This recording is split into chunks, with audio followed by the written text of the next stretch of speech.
Ladies and gentlemen, this is the headline of international news. What is happening on the ground in Ukraine is very serious. Almost no one is watching, and Western media are hardly talking about it. That's why I ask you to follow it until the end. But above all, it must be shared as much as possible. You can add it to your favorites. Yes, give it a lot of likes and leave a comment.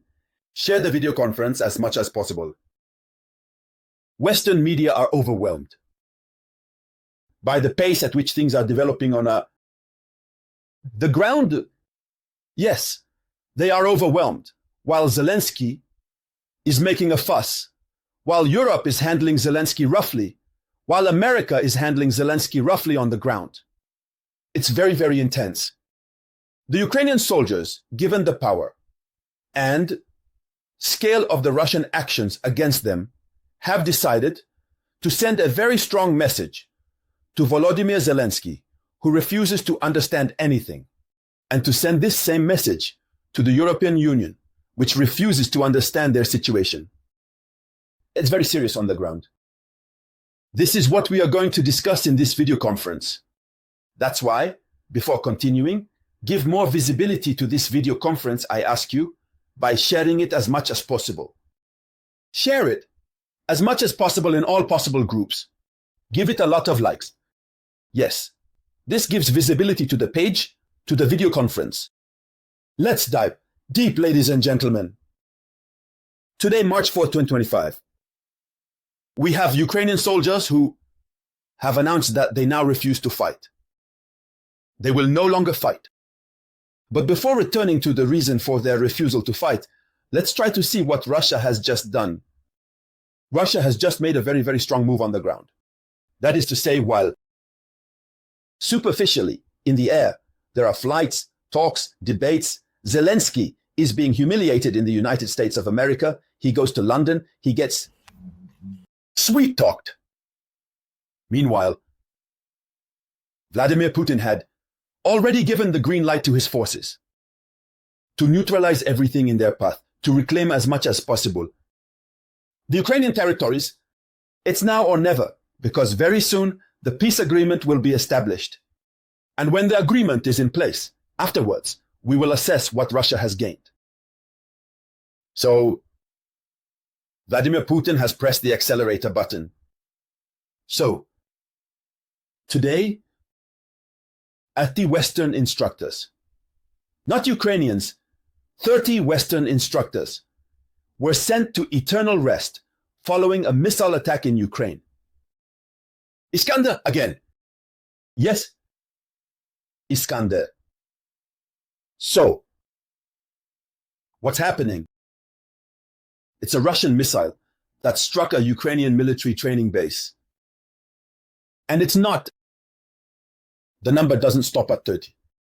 The Western instructors who had come are 30 in number, but in total, it's 150 Ukrainian soldiers and 30 foreign instructors, according to Ukrainian media, who have been sent to eternal rest.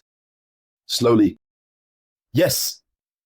That means those who are trying to say they will provide security guarantees to Ukraine are not even safe themselves on Ukrainian territory.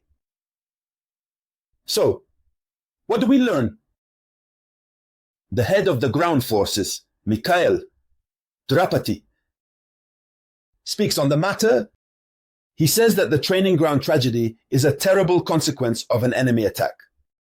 War demands quick decisions, responsibility, and new safety standards. Otherwise, we lose more than what we have. There, he addresses Volodymyr Zelensky directly. I will resume this part. He says this: war demands quick decisions, because decisions need to be made quickly. Either we put an end to the war, or if we are going to continue, decide quickly, send things. He says war demands quick decisions, responsibility, since in recent days, everyone knows if Zelensky has applied responsibility. Irresponsible. He talks about responsibility and new safety standards. So, peace must return. Otherwise, we lose more than what we have. First message. Second message. You have Ukrainian soldiers who are in the Kursk region at the large Ukrainian borders, along the entire Ukrainian borders. They refuse to carry out combat missions.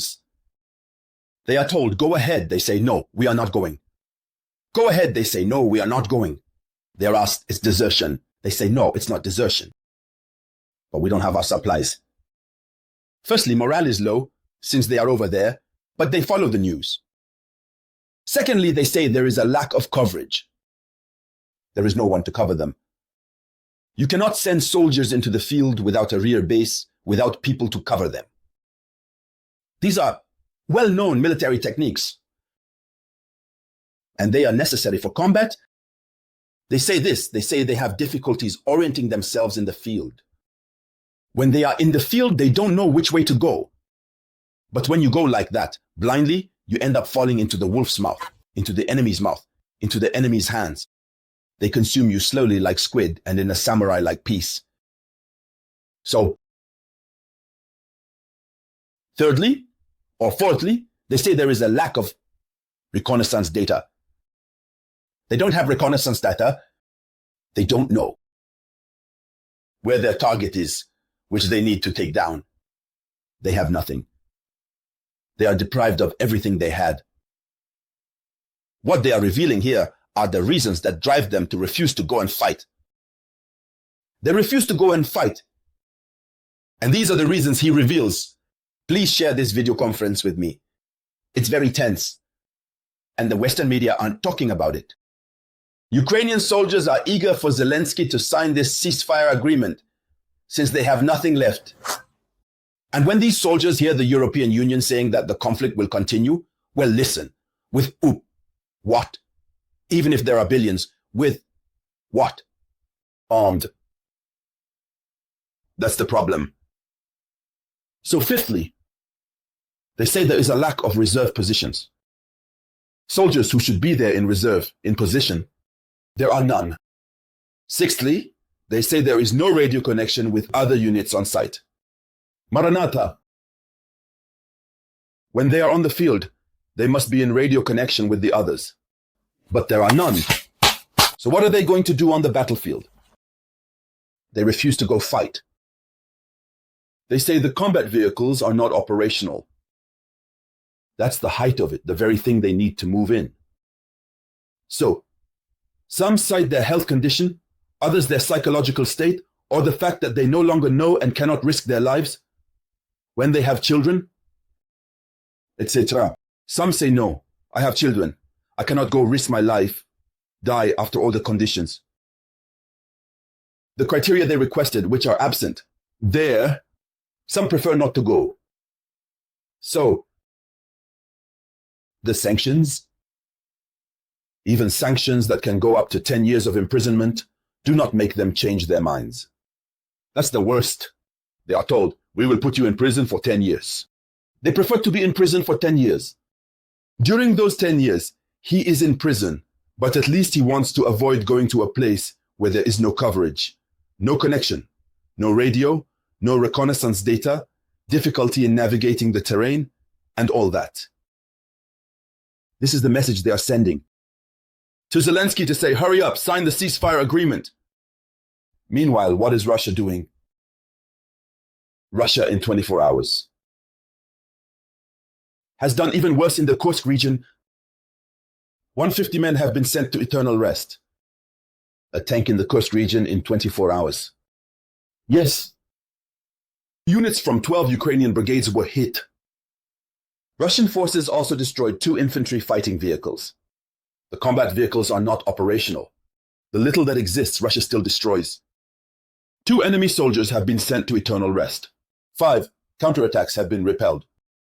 Since the beginning of the fighting, in the Kursk region, the enemy has lost nearly 64. 845 men, 383 tanks, 293. Infantry fighting vehicles, 255. Armored personnel carriers, 508. Artillery pieces. Here is the total of what Ukraine has lost. And the Ukrainian soldiers have all these figures. They say, who will no longer fight? Here, unfortunately, is the message sent to Zelensky and the European Union. We now see the reason why Zelensky is forced to quickly change his mind as well.